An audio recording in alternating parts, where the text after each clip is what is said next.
Trichy collector அலுவலக வளாகத்தில் உள்ள ஸ்ரீ பஞ்சமுக ஆஞ்சநேய சுவாமி கோயிலில் கடந்த சனிக்கிழமை காலை முதல் கால யாகசாலை பூஜைகள் தொடங்கியது. காலை 4ஆம் கால யாகசாலை பூஜைகள் முடிந்து கடம் புறப்பாடானது.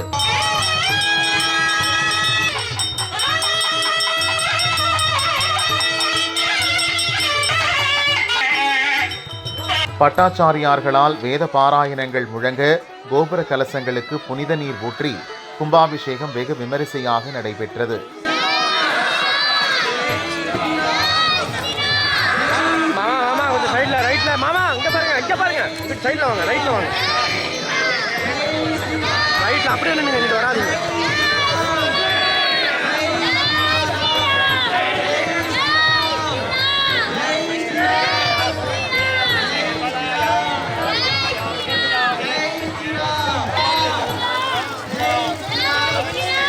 பக்தர்களுக்கு புனித நீர் தெளிக்கப்பட்டது.